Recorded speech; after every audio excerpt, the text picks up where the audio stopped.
Bien. Bueno, muy buenas tardes a todos, a todas. Muchas gracias por acompañarnos hoy día en esta tarde lluviosa y fría aquí en Santiago de Chile. Les damos la más cordial bienvenida a este conversatorio organizado por la Dirección de Extensión Cultural de la Universidad de los Andes, en conjunto con la Facultad de Filosofía y Humanidades, un Instituto de Historia, el Centro de Estudios de la Religión y también la Universidad de Piura, que nos va a acompañar a través de una de los panelistas de esta conversación.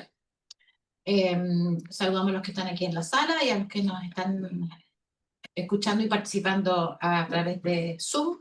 Esta conversación va a quedar grabada y después la vamos a enviar para que todos la puedan revisar con calma. La Dirección de Extensión Cultural se dedica a generar experiencias culturales dirigidas al público general, donde tratamos de transmitir la reflexión y el conocimiento que se genera en la universidad, también desde una perspectiva multidisciplinaria. Así que nos alegra mucho poder tener hoy día al Centro de Estudios de la Región, al Instituto de Historia de la Facultad de Humanidades, con la Dirección de Extensión Cultural, colaborando en esta actividad. Lo que nos reúne hoy es la figura del nuevo Papa, León XIV. Por eso este conversatorio se llama León XIV, Perspectivas de un Papa que une mundos. Esta fue una iniciativa que surgió, yo diría, el mismo día de la elección de León XIV, que fue una jornada muy emocionante, por lo menos aquí en la universidad, ante la aparición de esta figura, que bueno, no conocíamos y que a lo mejor tampoco esperábamos, y no se hablaba de él tampoco como uno de los favoritos en ese cónclave para elegir nuevo papa. Y fue, yo creo, un día de mucha alegría, de mucha expectación, de mucha sorpresa y mucho interés ante la elección de Robert Francis Prevost como nuestro nuevo Papa León XIV. Vamos a conversar hoy día con tres panelistas, profesores, investigadores, sobre la figura de este nuevo Papa de León XIV, mirado desde distintas perspectivas. Entonces, su origen, digamos, su formación,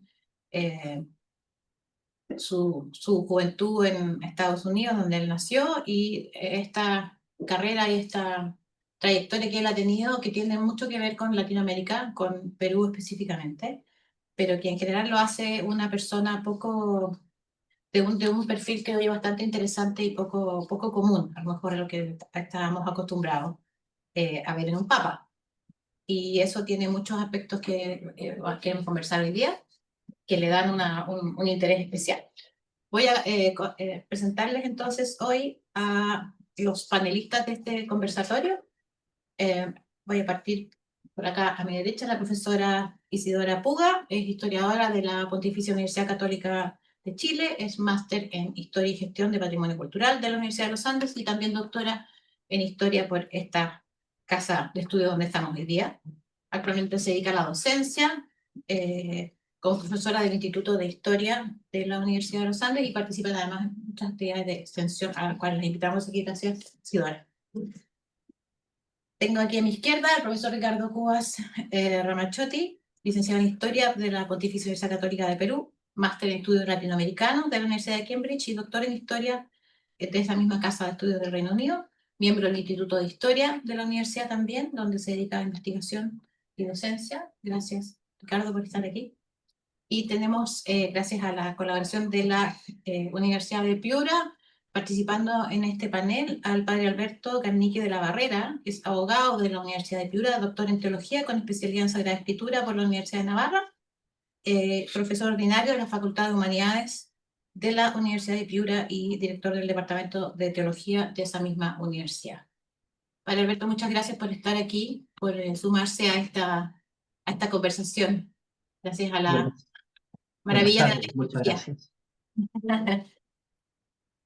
Bueno, muchas gracias a los panelistas. Entonces vamos a la conversación, que es lo que nos reúne hoy día. Aquí tenemos un trío de personas que tienen mucho que aportar en este tema de distintos puntos de vista. La profesora Isidora Puga es especialista en el tema de Estados Unidos. El profesor Ricardo Puga es especialista en el tema de doctrina social de la Iglesia y además es peruano. El padre Alberto está en Piura, en Perú, tiene otra perspectiva que aportar. Así que vamos haciendo distintas preguntas, vamos conversando y también va a haber un espacio para las preguntas de las personas que están en la sala y ustedes también los que nos están acompañando desde Zoom. Primero, lo primero que nos llamó la atención, diría yo, por lo menos a muchas personas, fue el nombre que eligió este nuevo papa. ¿Ya? Bueno, si a tiempo no teníamos un Papa León y este León XIV hace referencia directa, entendemos todos, a León XIII, que fue un papa muy relevante en la historia de la Iglesia. Quería partir entonces, Ricardo, contigo. ¿Por qué es relevante que el nuevo papa haya elegido el nombre de León en honor a León XIII?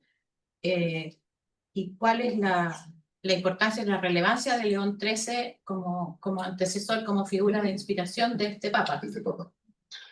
Bueno, en primer lugar hay que decir que la adopción de un nombre por un papa tiende a no ser una cuestión banal o de simple devoción, sino muchas veces implica un programa o los lineamientos que va a seguir su pontificado, ¿no? En este sentido, si ustedes ven Juan Pablo hacía referencia a los dos papas del concilio, ¿no? A Juan XXIII y a Pablo VI, tanto Juan Pablo I como Juan Pablo II.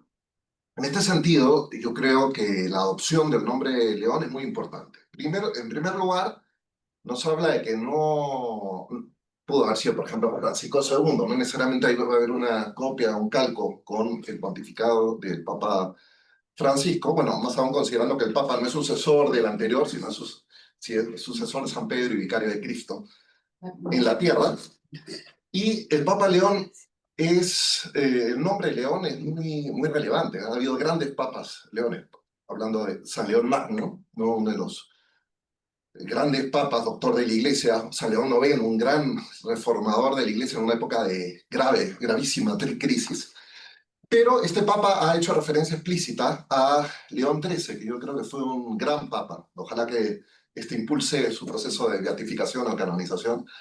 Fue un papa brillante de fines del siglo XIX, ha sido el que ha tenido el cuarto pontificado más largo de la historia, si contamos a San Pedro, Pío IX, San Juan Pablo II, el Beato Pío IX, San Juan Pablo II, y de ahí vendría León XIII, ¿no? Y León XIII generalmente es recordado por la Rerum Novarum, que es la gran encíclica social que convalida la acción y el pensamiento de muchos católicos respecto a las consecuencias del crecimiento del capitalismo industrial y el que inicia el magisterio social pontificio, ¿no? Y es una encíclica que da alineamientos muy claros en una época de grandes cambios y turbulencias sociales.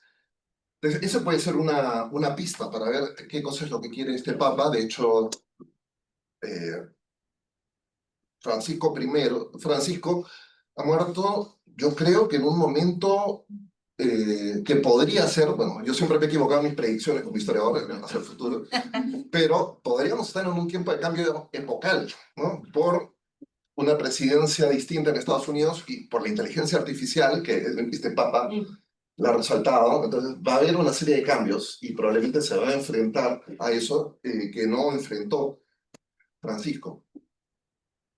Entonces, es un papa, el Papa León XIII fue el gran papa de la doctrina social de la Iglesia, pero fue mucho más que eso, ¿no? También fue un papa que en un momento de mucho avance en la secularización, pero también de un vigoroso renacimiento católico, y que él le dio mucha fuerza dándole, impulsando una renovación intelectual con la encíclica Aterni Patris, que da una renovación al neotomismo.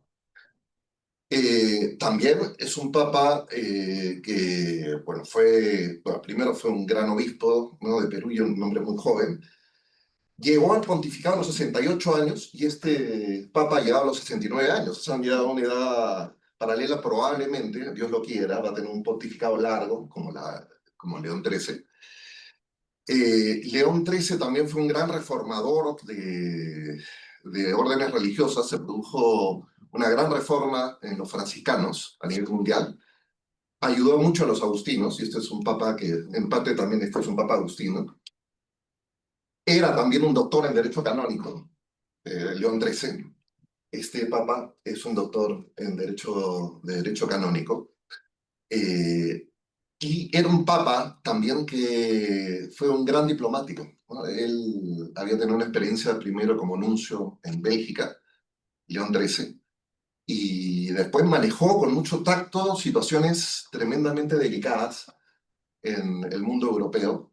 Eh, bueno, y otra cosa curiosa es que es un papa que dio una encíclica condenando una tendencia que nadie se identificó mucho con esa, que era el americanismo, ¿no? Una tendencia a identificar demasiado una serie de aspectos propios de la cultura y de la política estadounidense como algo inherente a lo católico, ¿no? Al final, trataba de prevenir una serie de tendencias más que estuvieran demasiado arraigadas aún en la iglesia estadounidense, que de hecho la apoyó mucho, ¿no? Apoyó la fundación de la Universidad Católica de América, el Tercer Concilio Baltimore, en fin, ¿no? Entonces, hay muchas cosas. Hay muchas Y coincidencias. dos cosas más para terminar, disculpen. Muy crítico de la masonería, ¿no? Y un gran papa mariano. Tuvo como 10 o 11 documentos promoviendo el rosario, ¿no? Un papa muy, muy mariano. León XIII. Increíble que las asociaciones que uno podría hacer, las que tú nos has comentado, muy, muy interesantes. Quería preguntarle ahora a la profesora Isidora Puga, ¿de dónde viene, digamos? O sea, sabemos el origen exacto, o sea, dónde nació en Chicago, León XIV, pero ¿de qué parte o de qué mundo dentro de la sociedad norteamericana viene este nuevo papa? Porque me acuerdo que antes del cónclave, o sea, bueno, después cuando recién salió elegido, se comentaba que decía que la prensa decía que este cardenal norteamericano era el menos norteamericano de todos los cardenales norteamericanos que estaban en el cónclave, porque habían otros. Porque no parece, a simple vista, un típico norteamericano lo que uno esperaría ver, y tampoco viendo las cosas que, digamos, que ha dicho, cómo se ha presentado, lo que ha comunicado desde que fue elegido. Entonces, claro, él nació en Estados Unidos, es un norteamericano, pero bueno, es nieto de inmigrantes, tiene una ascendencia, por un lado, al parecer francesa, por otro lado española. Ayer leía que en realidad en la partida de nacimiento de su abuelo, no está claro, hay dos versiones, si nació en Haití, si nació en República Dominicana, o si efectivamente es francés, o sea, es mucho más latinoamericano, o no sé, incluso del Caribe podría decirse, que lo que uno creería. Pero ¿a qué no es como la imagen clásica que uno tiene, visto desde Chile, de Estados Unidos? Entonces, ¿a qué mundo, a qué concepto de Estados Unidos corresponde este nuevo papel? Tal cual como tú dices, Josefina, uno cree que en Estados Unidos, cuando pensamos en Estados Unidos, pensamos en un Nueva York, tal vez en un Los Ángeles, lejano a la fe ya, algún tipo de creencia. Pero si uno empezamos a investigar un poco más, es muy claro que Estados Unidos tiene un porcentaje bastante alto de religiosidad. Por ejemplo, el Pew Research Center, los últimos datos que dio en 2023-2024, habla que hay un 40% de protestantes dentro de todas las iglesias protestantes y un 19-20% de católicos. Bajó del último estudio que habían hecho, que estaba en un 24%, pero en el fondo están pensando que un cuarto de la población estadounidense se considera católica, y que ese otro 40% es de todas las iglesias protestantes. O sea, es la nominación o el sector religioso más grande a nivel de Estados Unidos, y ya eso nos hace pensar de que, o sea, nos da cuenta de que Estados Unidos es un país mucho más religioso que desde aquí lo pensamos. Nosotros lo pensamos que es un país que no es muy cercano a la religión, y si uno va desde Nueva York o a los pueblos más chicos, uno ve muchas iglesias de distintos grupos, y nos da la noción de que es un país creyente, cristiano en su mayoría. Hay un porcentaje alto también de agnósticos que se distribuyen, pero el porcentaje de católicos es muy alto. Sumado a que es un país que se ha forjado gracias a la inmigración. Y ahí vuelvo a tomar lo que hablaba Ricardo de la época de León XIII. Esa es la época de la gran inmigración de europeos y asiáticos a América en general, y a Estados Unidos en particular con mucha fuerza. Había partido en 1850, un poco antes, y se dio con mucha fuerza la situación de la inmigración. Y otra cosa en común, la inmigración en Estados Unidos en el siglo XIX también vivió las mismas tensiones de segregación y de dejar a un lado, dejar afuera y de mantener tensionada la sociedad que se vive hoy día. No es muy distinto. Entonces, también León XIII se habla de que fue un papa para el no visto, para el trabajador, para ese nuevo obrero que llega a las ciudades. Y en Estados Unidos, ¿quién es ese obrero mayormente que está en las ciudades, empobrecido? Bueno, es el inmigrante. Y bueno, y volvemos a tener eso en común con este papa que vino de una familia de inmigrantes, como decías tú, que se formó en una clase media en Chicago. Chicago es una ciudad industrial de 1837, pero empezó a tomar fuerza en la segunda mitad del siglo XIX, y especialmente con una industria que va a necesitar de muchos obreros inmigrantes. Ahí llega en esta segunda gran migración desde el sur, desde la zona sur hacia las ciudades del norte, Nueva York, Boston, Filadelfia, Chicago, una gran migración que entre ellos están los abuelos de este nuevo papa, y se instalan en Chicago buscando nuevas oportunidades laborales y que también le va a dar el espacio para crecer y para forjarse, y así parte este papa en una clase media, hijo de una profesora, que combina su trabajo como profesora con la familia, y que va a ir, o sea, se nota mucho en su estilo también la migración católica. Incluso también en Pew Research se hablaba, y les quiero dar el dato, de que dice que aquí tengo el mito, el pedo, que el porcentaje de migrantes, el porcentaje de población católica es 54% blanca, 36% hispana, 4% asiática y 2% negra. Por tanto, eso también nos dice de dónde viene el católico, de dónde viene este grupo católico tan amplio, que es un cuarto de los votantes estadounidenses, de la población estadounidense, y ahí vamos a ver incluso cómo se reparten en partidos políticos. Lo interesante de Estados Unidos, perdón por aquí alargarme un poco, pero Estados Unidos es tan interesante porque tiene graficado en números muchos de sus votantes. Entonces, puede identificar que el porcentaje de republicanos que son católicos es un 53%. El 53% de los católicos se identifican como republicanos y el resto es demócrata. O sea, también está dividido. O sea, claro, nos hace pensar también de dónde viene el católico. El católico es también distribuido en todas partes de Estados Unidos, no necesariamente de una zona, no es necesariamente latino, sino que también es parte de una gran parte de Estados Unidos. Muy diverso. Muy interesante, porque eso como que nos aclara una parte o sea, nos ilumina una parte de la realidad que a lo mejor nosotros desde acá no vemos. Nos quedamos mucho con el estereotipo probablemente del norteamericano, y aquí tenemos un norteamericano de origen hispano, no inmigrante él, pero sus abuelos sí, y eso lo hace también, como hemos visto, cercano al mundo latinoamericano y al mundo hispano en general. Y quería preguntarle al padre Alberto Garnique ahora que nos cuente cómo ve él esto. Bueno, tenemos la mirada sobre León XIV como un norteamericano, pero sabemos que además es ciudadano peruano que pasó muchos años en Perú, trabajo pastoral, misionero, después como obispo, y por lo tanto queríamos preguntarle ¿Qué redes ve usted bueno, me imagino que construyó León XIV en su periodo en Perú y qué visión tienen de él las personas que lo conocieron en Perú, que tienen contacto y mantienen estos contactos activos también todavía? Claro que sí. Buenas tardes para ustedes, buenos días aún para mí. Me quedan 10 minutos de mañana. Aquí un saludo desde la ciudad de Piura, que está al norte del Perú.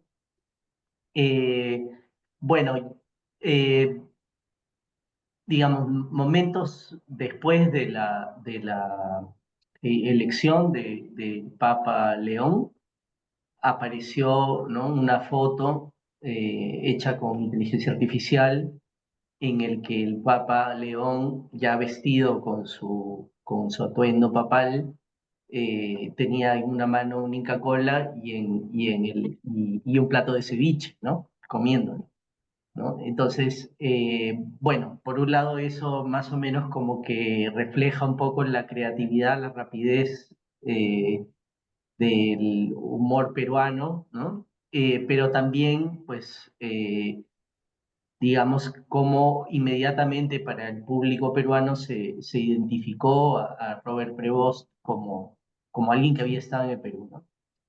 Bueno, él en concreto ha estado en la zona norte del Perú. Primero estuvo en Chulucanas, eso es en la Sierra de Piura. Después estuvo en Trujillo, que está, bueno, más o menos al norte de Lima, y después en Chiclayo, ¿no? Y en todos estos lugares, bueno, pues él ha dejado pues una huella muy grande. Eh, Personas que lo han conocido, bueno, siempre lo han encontrado como una persona discreta, ¿sí? O sea, que de perfil, vamos a decir así, de perfil bajo, ¿no? Que no llama mucho la atención a primera vista, pero, pero a la vez una persona muy inteligente, ¿no? Y que ha sabido dar soluciones a problemas concretos que han habido en los lugares donde ha estado, con esa mentalidad también un poco más pragmática de Estados Unidos, por decir así, ¿no? Bueno, conozco, por ejemplo, a un sacerdote que trabaja aquí en Piura, que se llama Martín Chero. Él lo conoció, pues, cuando él todavía era incluso, o sea, misionero en Chulucanas, por decir así, en igualdad de condiciones, pues, ¿no? Los dos eran sacerdotes, ¿no? No eran ni siquiera, pues, obispo, ¿no? No era obispo, ¿no? Ni fue lo que fue después, que llegó a ser vicepresidente de la Conferencia Episcopal Peruana. Era sacerdote y siempre lo encontró como una persona muy sensata, muy franca, eh, y muy inteligente, ¿no? Muy inteligente para solucionar problemas prácticos, ¿no? Bueno, eso es un poco lo que se puede percibir desde aquí, ¿no? Por lo que ha hecho en su estancia en distintos lugares del Perú, ¿no? Sí. Muchas gracias, Padre Alberto. Bueno, esto es una historia en desarrollo. Así es, así es. Me Vamos a recuerda que desarrollarlo. vamos a desarrollar, vamos a ver cómo se desarrolla. Pero ya antes cuando empezó el cónclave, o los días anteriores al cónclave, yo creo que desde que murió el Papa Francisco, siempre hubo esta discusión, digamos, esta expectativa, ¿qué va a pasar ahora entre Benedicto XVI a Francisco? Hay un gran contraste, o por lo menos se veía en ese momento ideológico, desde un papa que estaba muy cercano a la ortodoxia, un teólogo como Ratzinger, al Papa Francisco, que en muchas cosas fue, digamos, rupturista o innovador o progresista en su papado. Y después, claro, en el momento que venía la elección, bueno, todos estábamos conscientes que había alguna especie de tensión ahí y que era muy importante saber quién iba a ser el nuevo papa, como para saber dónde iba a quedar este péndulo, si iba a haber un movimiento pendular, si íbamos a tener nuevamente un papa considerado más conservador, más ortodoxo, o otro papa más progresista, comparado, digamos, siguiendo la línea de Francisco. Quería preguntarte, Ricardo, tú en ese aparente dilema que se planteaba en ese momento, ¿dónde crees tú sin tratar de ser proyectores del futuro, cómo se proyecta el papado de León XIV en esta necesidad, por un lado, de expectativa que quisiéramos todos de una cierta unificación de la Iglesia y del mundo católico y los grandes desafíos que tiene el nuevo Papa? Bueno, yo creo que uno de los elementos de tensión que han existido permanentemente en la historia de la Iglesia ha sido la tensión entre lo carismático y lo institucional, ¿no? Entonces, ambos aspectos son absolutamente necesarios para la Iglesia, ¿no? Un carisma sin institución se convierte en un caos o se puede convertir en una revolución, pero institución que no esté insuflada por el carisma puede convertirse en puede convertir normas muy buenas en algo tremendamente estrecho. Y bueno, al margen que ha habido grandes papas y también otros papas muy pecadores, ¿no? La otra vez leí una historia que se llama Saints and Sinners, ¿no? Santos y pecadores, ¿no? La historia de los papas, ahora no me acuerdo del nombre de un inglés descendiente de irlandeses. Al margen de que hay grandes... yo creo que muchas veces el Espíritu Santo va a buscar que se enfatice algún aspecto en la historia de la Iglesia que nos haga recordar alguno de estos elementos. Por ejemplo, cuando Francisco elige el nombre de Francisco, bueno, ¿qué cosa es San Francisco de Asís? No tenía una santidad desbordante que me arriesgo a decir, pero que probablemente era la santidad específica de San Francisco, era muy difícil que se viviera exactamente igual, de esa manera, y luego tuvo que entrar un elemento para ordenar a los franciscanos, y por ejemplo vino un San Buenaventura, ¿no? Que les puso una serie de órdenes, entonces no necesariamente se opone, pero probablemente nos hace recordar un aspecto importante que teníamos olvidados con sus defectos y virtudes, ¿no? Y en el caso de Francisco, con mucha pasión, con mucha fuerza y también trayendo la impronta de su carácter apasionado, argentino, directo, en fin, que nos hablaba de la misericordia, de ir en contra de la cultura del descarte, de a veces tener que atravesar ciertas estructuras para poder llegar a la gente.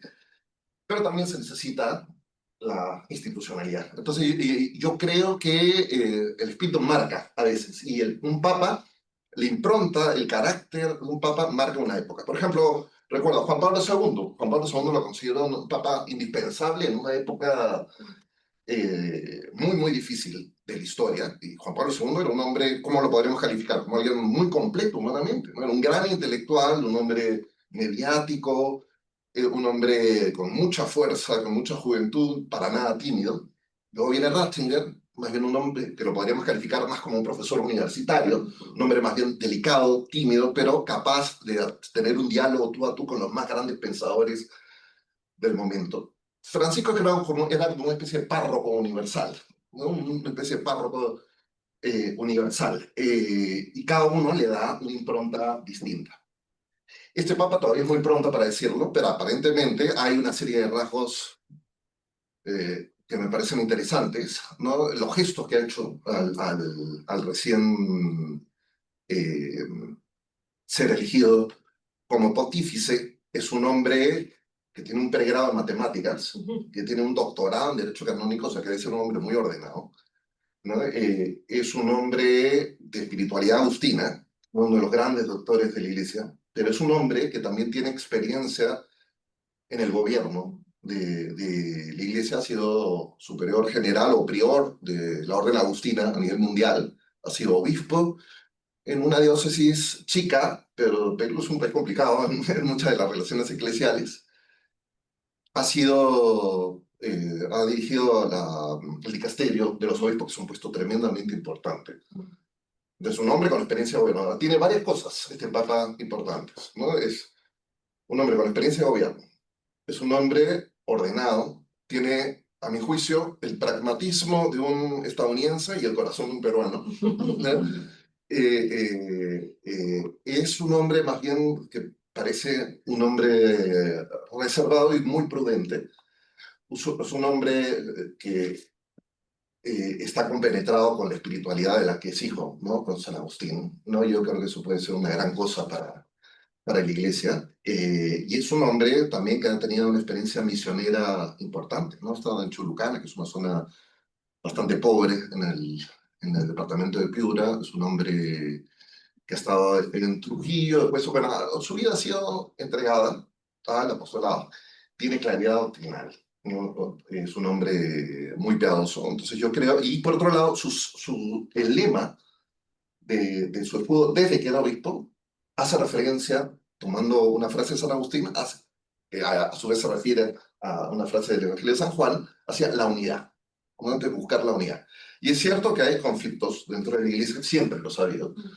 Cuando Benedicto XVI escribía alguna vez sobre el Concilio Vaticano II, decía todos los conflictos que había, pero había descrito una serie de conflictos muy fuertes, ataques entre ellos, y muchos creían que se refería al Concilio Vaticano II, no, se refería al Concilio de Nicea, ¿no?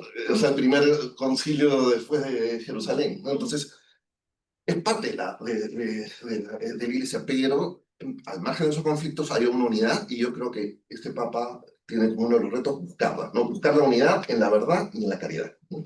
Ojalá. Bueno, estamos rezando todos por él, ¿no? Sí. Bueno, pero claro, como dices tú, reúne una combinación de capacidades y de experiencias poco común en una misma persona. O sea, parece a simple vista muy providencial. O sea, nadie sabía que existía esta persona y que es el Espíritu Santo, yo creo que creemos ahí para ponerlo en el lugar preciso, en el momento preciso y regalarnos a este Papa tan especial. Isidora, quería preguntarte, ¿cómo ves tú que ha sido la reacción de la sociedad norteamericana ante la elección de León XIV? Y cómo se va a dar eso, digamos, hay una sensación de orgullo, hay una sensación de sorpresa. Se decía que no podía ser un papa norteamericano, nunca iba a suceder porque como Estados Unidos es una de las potencias mundiales, no, como que no sería justo que el papa viniera a Estados Unidos. Por otro lado está toda la figura de Trump y todas esas cosas, esos memes que publicó en redes sociales, de poner el vestido de papa antes del cónclave. También es el presidente de Estados Unidos actual es un personaje, digamos, peculiar, especial.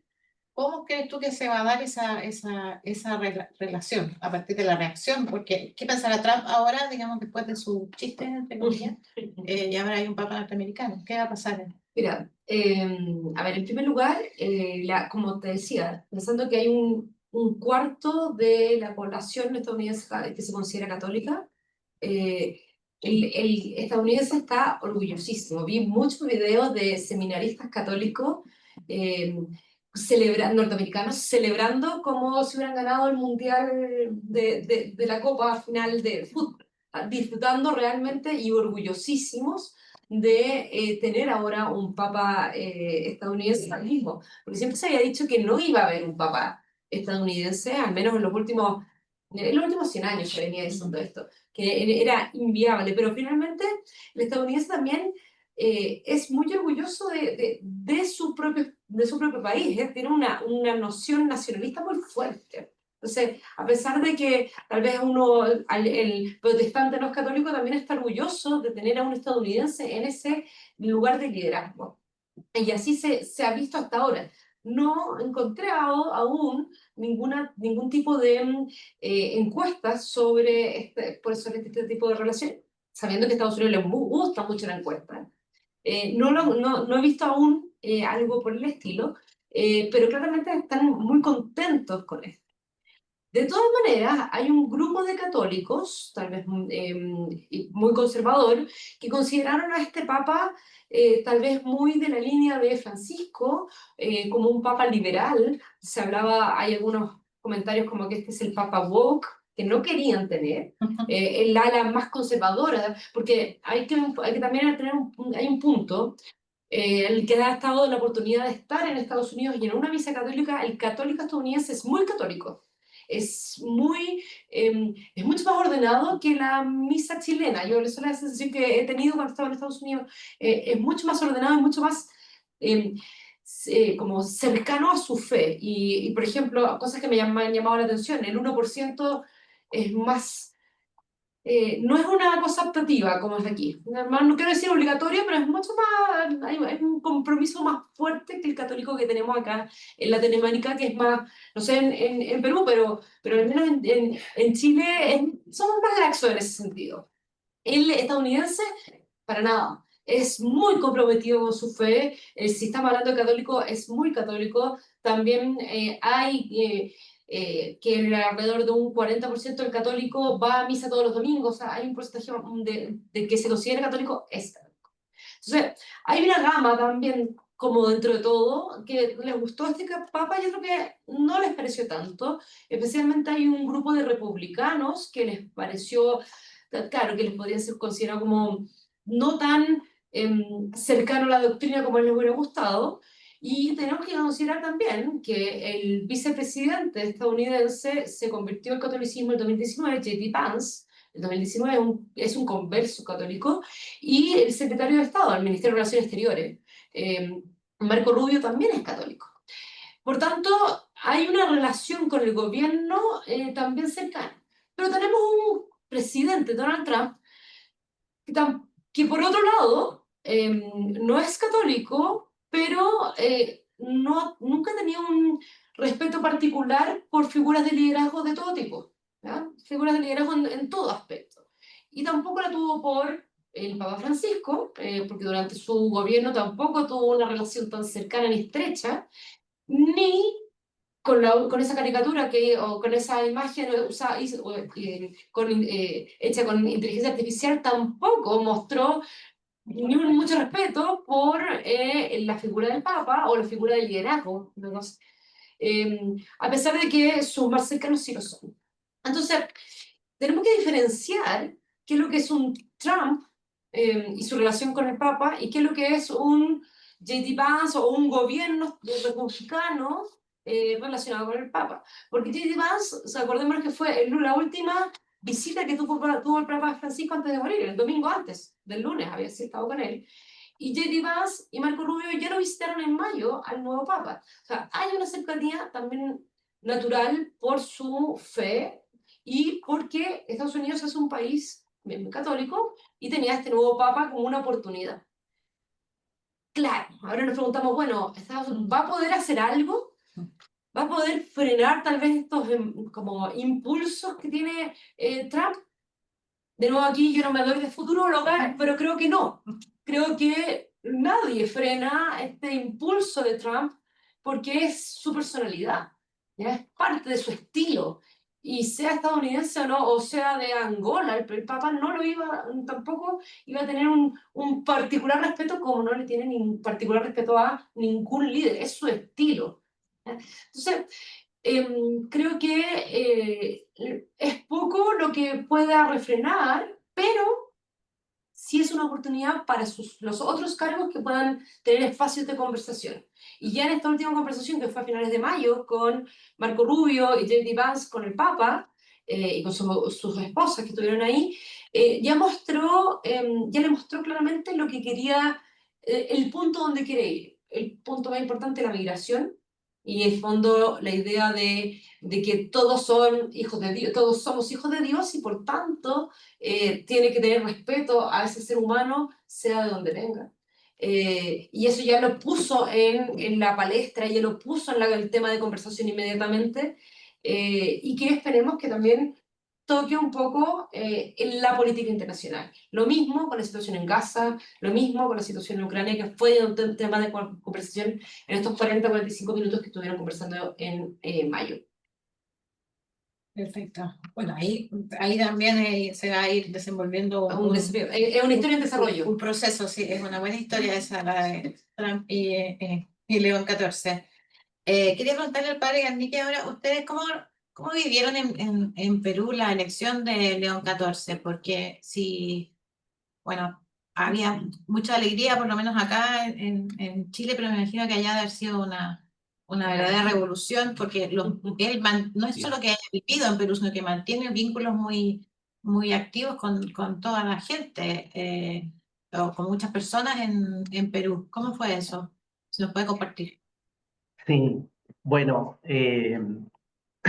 cuando, el día de la elección, que fue muy rápida, dicho sea de paso, esto tiene que ver quizá con el Espíritu Santo, por supuesto, pero también con la trayectoria que tuvo Robert Prevost. Pero el día de la elección, claro, cuando anuncian el Habemos Papam, sabemos pues que cuando se hace ese anuncio hay un cierto momento de expectación porque se dice el nombre, pero el apellido se dice al final, porque la construcción en latín lo hace de esa manera, ¿no? Entonces, hay un video también, así como mencionabas ahora de Estados Unidos, hay un video del seminario de Chiclayo, ¿no? En el que están pues allí todos, todos los seminaristas reunidos en torno a la televisión en el living del seminario, y de pronto pues dicen Habemus Papam, Robert Franciscum Cardinalem, ¿no? Y ya se escuchaba, ¿no? Que los chicos decían ahí, Prevost, Prevost, ¿no? Y cuando dijeron Prevost, bueno, saltaron todos por el techo, se abrazaron, ¿no? Precisamente como si fuera el gol de la final de la Champions de tu equipo favorito, ¿no? Sí, eso se vivió de una manera muy intensa. Eh, Creo también, como les decía, que la trayectoria de Robert Prevost no es una trayectoria así como decir, quizá para el periodismo digamos, que se conecta al tema del cónclave de manera coyuntural, por decir así, este tipo de cosas puedan pasar desapercibidas, ¿no? Pero para los cardenales, desde luego, y digamos, para los periodistas que sí están de manera permanente informando sobre el Vaticano, sobre la Santa Sede, ¿no? La trayectoria de Prevost es muy llamativa, ¿no? Porque el Papa Francisco lo trae de Estados Unidos de vuelta. Bueno, él había estado un tiempo en el Perú, se había ido a Estados Unidos y el Papa Francisco lo trae de Estados Unidos de vuelta al Perú y lo hace obispo de Chiclayo, ¿no? En un momento en el que, bueno, él tuvo que enfrentarse a la pandemia, ¿no? Y ahí se vio también, por ejemplo, digamos, una característica de su pragmaticidad y de su determinación también cuando vio que era algo que no era oportuno, porque bueno, aquí en Perú, bueno, como en muchos sitios hubo confinamiento, se fueron abriendo los lugares poco a poco.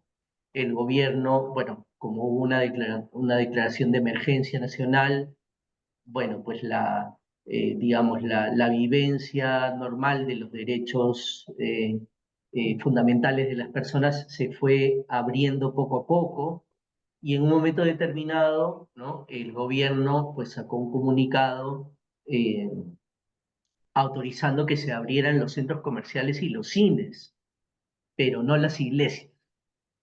Y bueno, más o menos, pues todo el mundo se asombró de este comunicado, y el primero que abrió su catedral fue Robert Prevost, ¿no? O sea, él sacó un comunicado diciendo, bueno, pues si el gobierno abre los centros comerciales y abre los cines,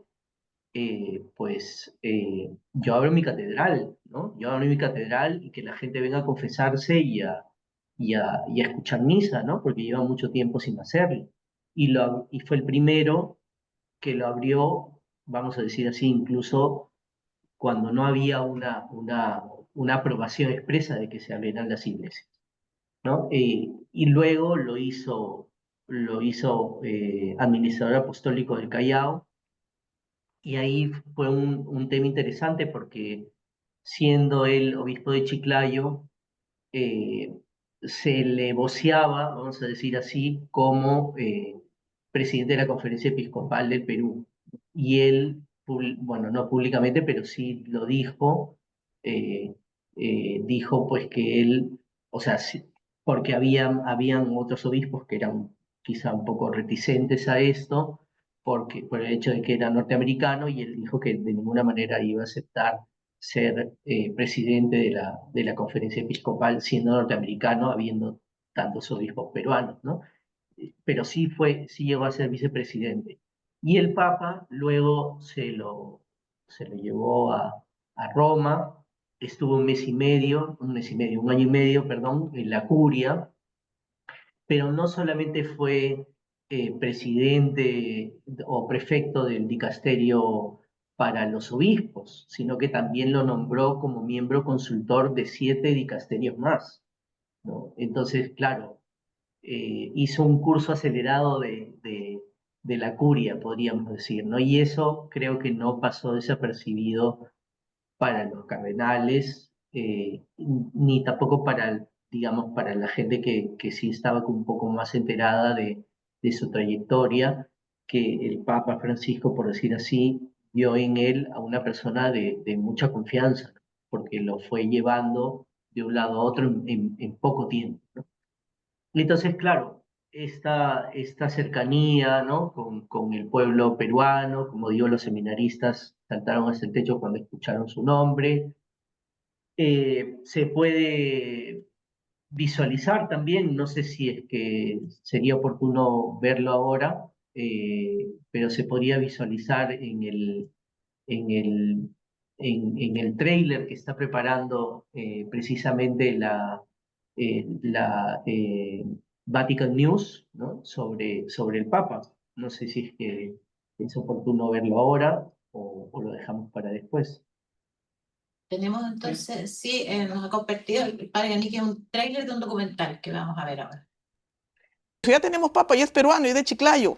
¿Es peruano y es de Chiclayo?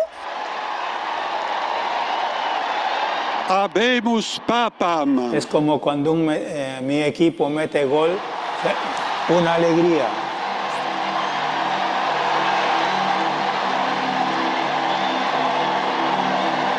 Robertum Franciscum, Sancte Romane Ecclesiae, Cardinalem Prevost.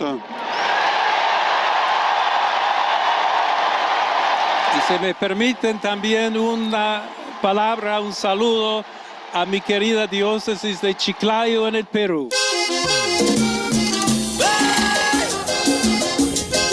No lo podíamos creer, el padre Roberto, decíamos, pero si lo hemos visto por aquí caminando.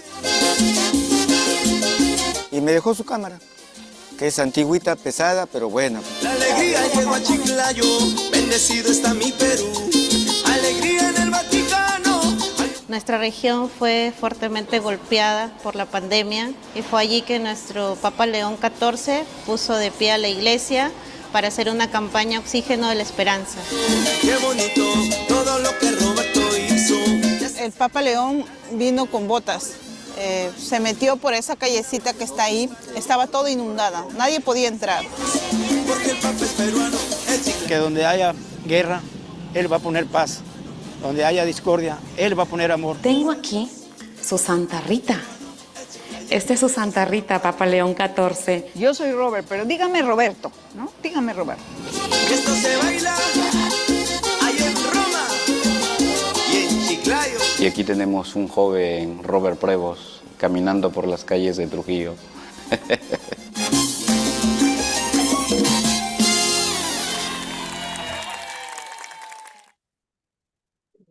Bueno, yo creo que en este caso las imágenes valen más que 1000 palabras porque se ve claramente esa cercanía que tuvo con los lugares y con las personas que conoció en los lugares en los que vivió aquí en el Perú. Muchas gracias, padre Yannick. Fantástico el trailer. Dan ganas de ver pronto la película, el documental El completo. documental, o sea, que está producido por por Vatican News, o sea, no es un documental de Netflix, por decir así, o de otro sitio, no, es producido, es una producción oficial, te podría decir. Fantástico, muchas gracias. Bueno, para ir cerrando, ahora quiero dejar la palabra a cada uno de los panelistas si quieren hacer una última intervención final, y también tenemos unos minutos de espacio, pues si tenemos preguntas ahí en el chat del Zoom o aquí en la sala que le podemos hacer a los panelistas para que lo respondan. 5 minutos, entonces 5 minutos podemos dejarlo para las preguntas, si hay preguntas, y así aprovechamos que los panelistas puedan responder o comentar. Hay una en el chat que pregunta José Riquelme: ¿cuáles creen ustedes que son los temas más importantes para el Papa, los que tendrá como prioridad? ¿Cuáles serán entonces las prioridades de León XIV? ¿No quieres comentar? Bueno, una, creo que es la unidad dentro de la Iglesia, la unidad dentro de la única fe, ¿no? Entonces hay muchas, tal vez, rencillas que sanar. Otra es una renovación misionera, ¿no? Ahí vemos un proceso de cristianización en muchas partes, especialmente en el mundo desarrollado. Entonces es necesaria una promoción de una renovación apostólica y la crisis de vocaciones. Después también otro reto importante es continuar enfrentando algunos de los escándalos más fuertes que hubo dentro de la Iglesia, que creo que ya ha habido una forma de afrontar esto importante desde la época del Papa Benedicto XVI, continuada por Francisco. Y después entender la visión tradicional de la sinodalidad, no como una separación, autonomía, sino como una cooperación todos dentro de la misión cristiana, y una recta comprensión de lo que es la obediencia, el primado, ¿no? Y la fidelidad al mensaje de Jesucristo. O sea, es decir, tener una identidad católica que implica también un compromiso con la misericordia, con los más desposeídos, con los migrantes, ¿no? Evitar, bueno, uno de los legados de Francisco es hablar de la cultura del descarte, ¿no? Y ir a las periferias, pero con una buena formación apostólica, ¿no? Entonces yo creo que él puede dar todo eso, ayudar, ¿no? Porque el Papa no hace todo, obviamente todo. Muchas tareas por delante. También quería agregar algo, en el fondo también su propia historia, que lo ha marcado desde ser de una familia de inmigrantes, de conocer la diversidad de un Estados Unidos muy variado, de haber vivido salía la imagen, con las botas puestas en el barro, en Perú, conociendo también la migración, y también en Europa lo hace también una especie de un diplomático de facto, y que le va a permitir también esas mismas herramientas tener un rol a nivel internacional, y eso espero, como también actualizado con las necesidades del mundo hoy. Tenemos un mundo tensionado, multipolar, en tensión constante, que no sabemos de qué va a terminar, y creo que también tiene ahí un rol y también las capacidades para tener un rol. En eso también muy... Coincido, además es un puente cultural natural, ¿no? De Perú, de Europa, de Estados Unidos. Del mundo desarrollado, por desarrollar, exactamente, él lo ha vivido. Bueno, esa era la pregunta de Jorge Kuretovich, que decía, bueno, el conversatorio el día de hoy se llama El León XIV, Perspectivas de un Papa que une mundos. Si podrían decir en qué está puesto eso, de un Papa que une mundos. En su propia historia, en su propio camino que ha desarrollado. Y Anita Cortés, finalmente la última pregunta, dice: dado el crecimiento o cada vez mayor presencia del islamismo en Europa, ¿creen que el Papa León XIV tendrá alguna influencia en que el catolicismo o el cristianismo vuelva a tener alguna importancia que tuvo hace algunos años?